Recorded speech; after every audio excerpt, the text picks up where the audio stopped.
you're a woman.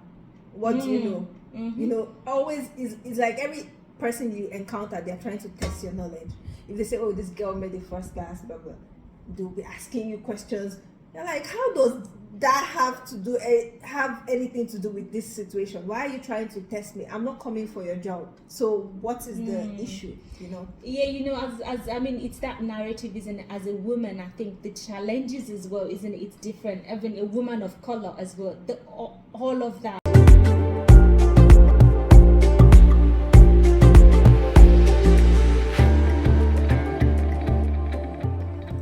Hello, everyone, and welcome to another session of Academic Research Logs. Today we have a very special person here with us and launching the inaugural discussion about research journeys and the stories behind research. And I'll let this very special lady introduce herself to us. And over to you. Okay, thank you. Thank you. Hi everyone, my name is Titi. I'm an aerospace engineer and I just submitted my PhD thesis at University of South Australia. Can we just acknowledge that? Like, can we just give that, like, you know, the time it deserves? Let's just sink in. Yeah, so I just submitted my thesis, not just about 2 months ago. Yeah, so I'm waiting for feedback from the examiner, but yeah, I think that's it about me. My areas of specialty, like I said, I'm an aerospace engineer, but my areas of specialty are dynamics, modeling and simulation, dynamics and control of aerospace, of aircraft, basically. Yeah, this is smartness personified. We're trying. We're from two completely opposite different fields, but it's amazing, isn't it, how this research journey connects us together, even though we're from different fields. Yeah, we're connected with our research journey. But today is all about you, and you're going to be sharing with us the stories behind your research, the journey, how you've got to where you are, what inspired you, the highs and the lows, because we know that if we start to go through the highs and lows, we'll be here all day. Yeah, but I think we should, because I think sometimes when people see how passionate maybe we come across sometimes with the research, they might not have a balanced view of the fact that it's not always rosy. It can be quite challenging. So I'm going to leave it up to you, and the floor is yours. Where do you want to start? Okay, so I guess I'll start from the story behind research, or where I first thought about it, or even knew about the possibility of doing a PhD. So I had this, so I did my bachelor's degree in Malaysia, University Putra Malaysia, UPM, and we had this senior. We weren't a lot of international students, so of course, you know, the whole habit of getting notes from your seniors. So we had this senior, his name was Pasa, and he was a year ahead of us, myself and a friend of mine, the only two international girls as at then in my class. So he told us he got a PhD scholarship in Japan. And I knew, okay, although I didn't know a lot about PhD, but I knew the step was after your bachelor's degree, you get a master's and then the PhD. But I knew he hadn't done a master's, and he just had his bachelor's degree, but then he was able to get a PhD scholarship in Japan. So I was intrigued and taken aback. I'm like, oh, that's really cool. And I don't know, I guess in my heart it just registered. I'm like, oh, if I want to do a PhD, I think that's what I would like, you know, just to go from bachelor's to PhD, since I've seen it's possible. So I think that's where the whole seed was planted. And I've always loved teaching, you know, and I know to go through, I started researching on how one can get into being a lecturer or teaching, and I knew, of course, you have to be a doctor and everything, but I didn't know how I was going to go about it, because when I finished, I was clueless about what I wanted to do next. But my final year project supervisor, she advised me to publish my final year project. So there was a conference, and when she told me to publish it, I didn't want to. But I just thought, why not? You know, I already had everything written down, so just to put it in a paper form, and I did that, and I presented. And coincidentally, or should I say, luckily for me, in a good way, that was where I met my now supervisor for my PhD. He also came for the conference. We happened to be like the only two internationals, because in Malaysia they don't speak English, is not their first language. So I always tend to just be by myself. If I don't have that my other friend who was the other international, I'll just be by myself, you know. So he was also there, and he just struck a conversation with me saying, oh, it seems like we are the only two internationals here. And normally I don't talk to strangers. I would normally just ignore or pretend like, God forgive me, I'm deaf and dumb, like just not to start that conversation. But we started talking, and he told me he was from Australia, you know, they had programs and everything, and honestly that was where it all began. He encouraged me to apply for scholarship here because of my results, and told me it was possible for me to go directly from bachelor's degree to PhD. So I guess that was where it all began. Another motivation was just to honestly was because I didn't have any plan in mind, but I knew, because when my field, the aerospace industry in Nigeria is not encouraging, to say the least, and I knew me going back was kind of not an option. And even if I wanted to go back, I needed experience from wherever I could get experience from. So that was another motivation to just leave and, you know, do what I had to do. So that was another motivation, and here I am.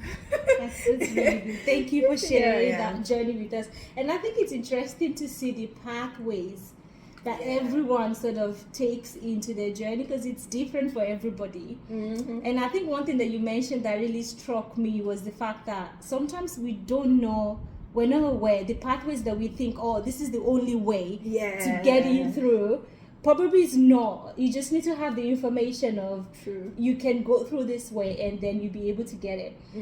So I think that's really interesting. And I think another thing that you mentioned is that the fact that you think, look, this is the only option I've got in a way, and if I don't take this, it was a no-brainer. Like, you have a scholarship to go and do PhD where you could possibly learn a lot and everything, and it could possibly give you, it is a path to what you want in terms of teaching or becoming a lecturer someplace. It was just a no-brainer. I didn't see any better option. So why not? The opportunities, I guess, that probably might not be afforded to us with our backgrounds as well, isn't it? It's good to have those opportunities. And I don't think my dad would have been able to pay.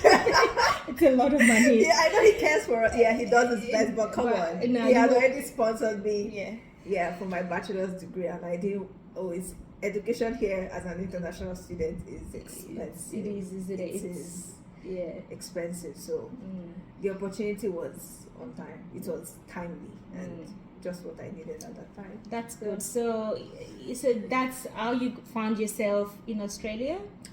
On your scholarship, doing your PhD. And it's been how many years? It's been since 2018 February, so 4 years plus now. 4 years, how many months? 4 years, 4 months, I guess. But that's a good time to like. Oh no, I don't think so. A lot of people take decades. You know what I mean? Like it doesn't generally take people 4 years. A lot of people take longer. A lot of people take long. But I also know people that have taken shorter. Yeah. So in that regard, I kind of feel disappointed in myself. But with everything in my life, it's always been when something happens later and retrospectively, I'm like, oh yeah, I know why that happened, why it was delayed, or why it didn't happen when I thought it would happen. So now I'm not really. I used to beat myself up about it before, but now not anymore. Yeah, I think hindsight is a good thing as well. When you look back and you say, "Oh, thank God that didn't happen at that time," because I probably wouldn't have been able to deal with it. So it's good that it's happening now and I finish at the right time, isn't it? True. So I think another important thing that we wanted to share today is, because we want to have a balanced picture as well. What's maybe one of the challenging thing that you've experienced in your PhD journey? What's the challenges that you faced? I think the major challenge was just understanding the concept of research as a whole. That it's not an assignment, you're in charge. It's good. It's not an assignment because, and I think it's the whole African educational system that affected. Because you see everything as, it's graded, you have to study to pass. But this one, you're not provided you are provided resources, but not necessarily a structure. You have guidelines that your supervisors can provide, but in the end, it is your research. You have to come up with ways to make progress, to provide outputs, and within the timeline. And trust me, that's not easy, because I feel people that work in industry, pardon me, don't be offended, please, but I feel it's, when you get into the system, it kind of becomes a routine. And if it's a 9 to 5, once you leave at 5, that's it. You're done. That's but research, if you know how many equations I've solved in my dreams, oh my God, it just sticks with you, because you're constantly under pressure to make progress. So I think that was the part I struggled with. I didn't really get a hang of my research or understanding until, I'll say, second year. So I really struggled with that, because when the supervisors you have, like I said, they only provide guidelines. And I was so frustrated at one point, because whenever I meet with my supervisor, we used to meet every fortnight. We'll discuss one thing, and then I'll take it as an assignment that, okay, this is what you should do. And when you go next time, he has kind of moved on from that. He's talking about another thing, and you're like, oh, you told me to do this one. This is it. And I've been trying to do this, and now you're talking about another. So I used to get really frustrated. But I had people that had they were my seniors in the whole PhD thing. So they were trying to make me understand that it is your PhD. You can't just, you have to forge a path and stick to it. Not get distracted by, maybe you should do this. Maybe because, of course, they are researchers and they have more experience, so they might have more ideas. But if you get distracted by the ideas, you might not do what you set out to do. That's absolutely true. So, I struggled with that. And I don't think you're the only one. I think this is a very common thing, especially when you first start, because you're sort of juggling. This is my research, but it's not completely mine, because I still need help. I still need guidance. And also coming from a mentality of where you're almost not allowed to be creative. Coming from Africa, where you just have to do what you're told. You're like, you told me to do this. He's my supervisor. I have to do it. It's an assignment. I have to. Exactly. And then coming to a space where you're allowed to almost be able to put your own voice forward, and it's like, okay, I actually can be creative, I can be flexible, I can put something forward. I think personally I think it's almost like a mind shift. And it does take almost, I think, the first couple of years, you're just trying to shift your mindset to be able to get. And I think once that mindset shift, we start to believe in ourselves, and we start to go, okay, look, this is my research. We start taking ownership. I want to do. Exactly. And then you just sort of forge ahead and do it. Do you think, I think in your opinion, do you think maybe the way education system work generally back home, do you think maybe has a lot of disadvantages? Do you think it's a disadvantage for us generally?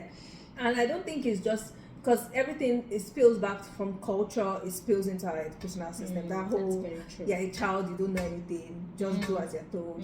So I think it has a great effect. It does. And if you don't leave the country, or if you're not exposed to how educational systems work outside Nigeria, you're just stuck to that mentality.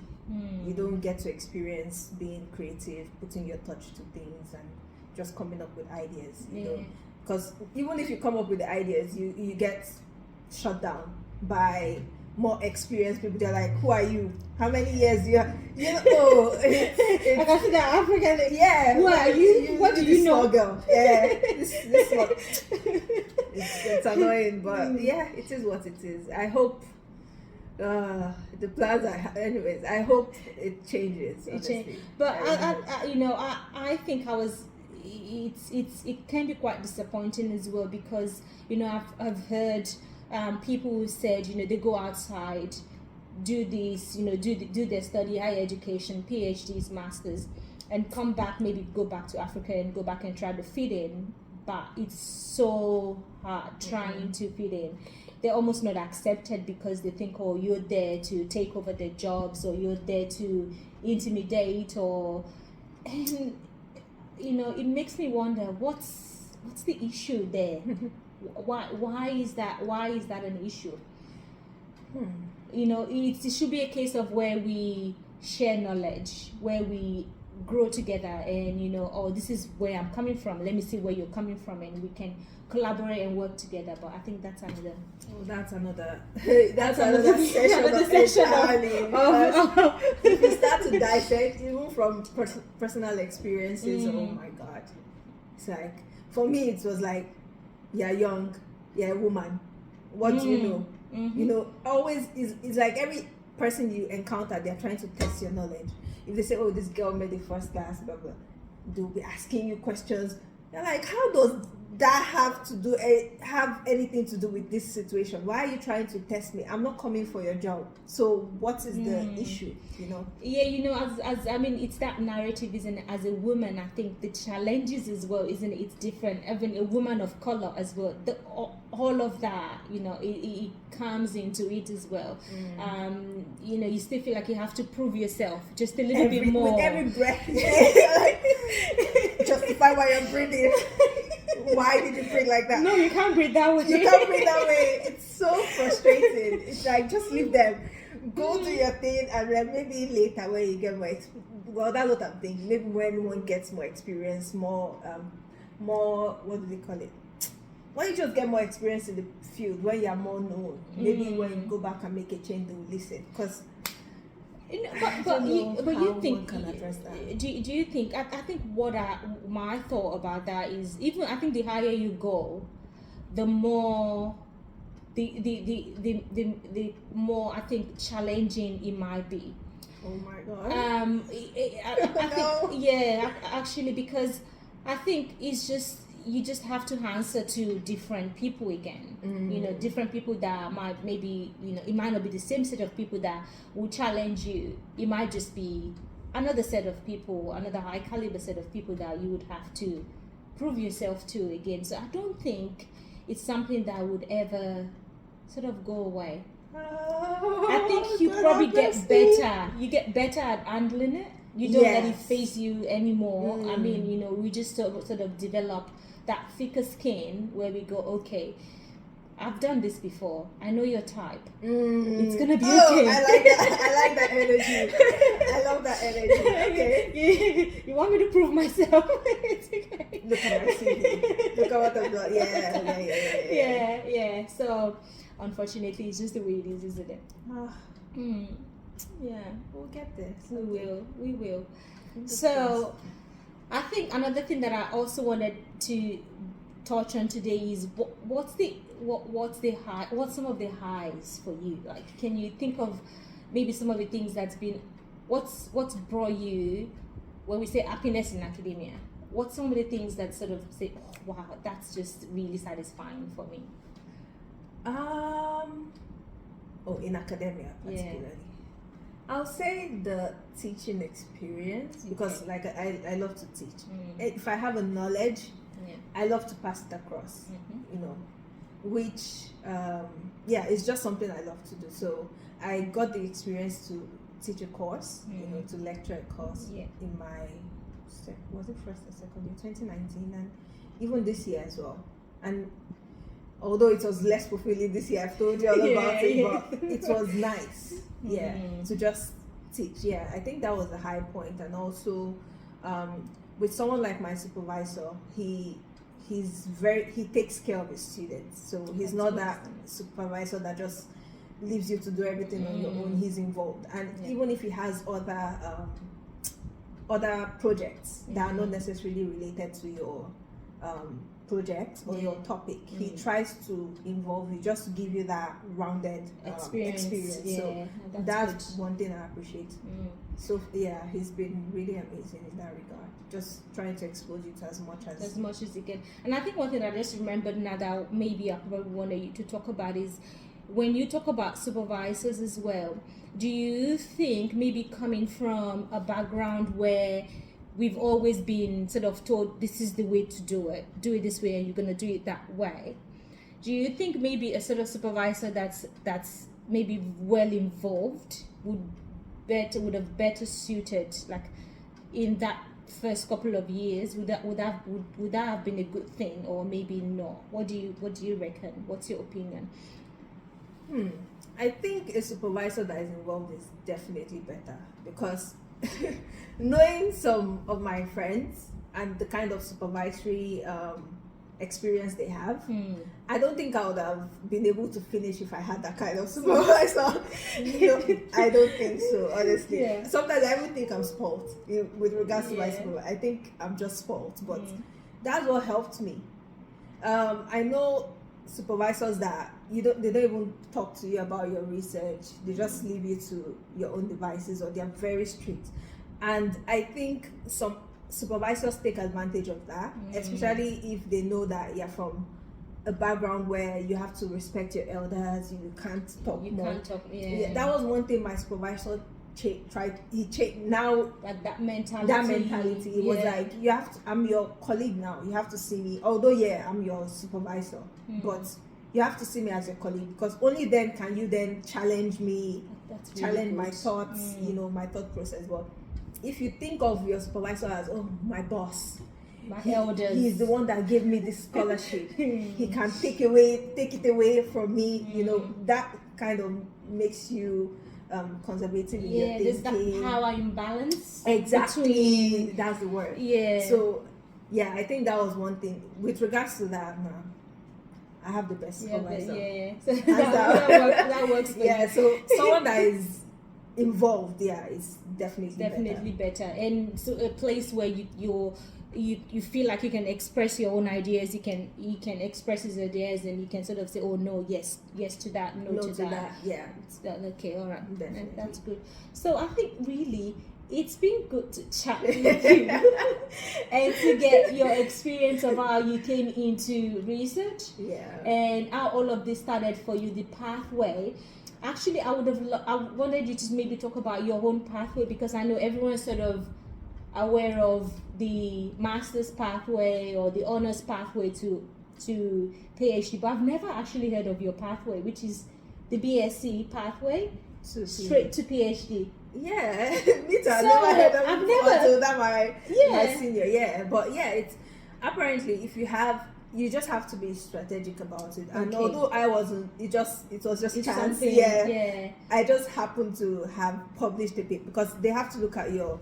Okay, so once if you make a first class in your bachelor's degree, and then you also have research experience, and by the research experience they look at your publications. Okay. So if you publish at least 2 papers, because in the end they scale you with other students, so with your grade and then your number of publications.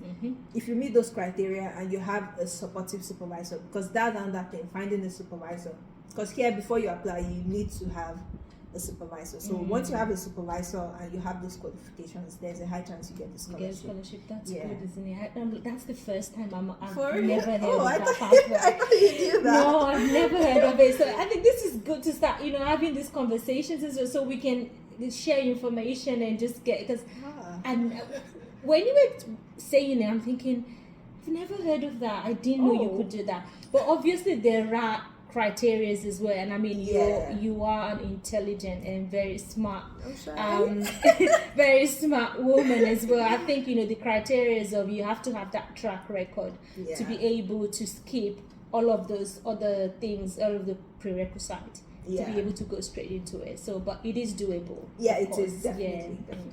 So, thank you very much for coming on and speaking to us on Academic Research Logs.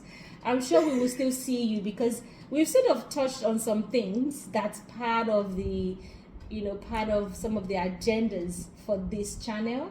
I mean, things on comparison on studying in Africa and studying here.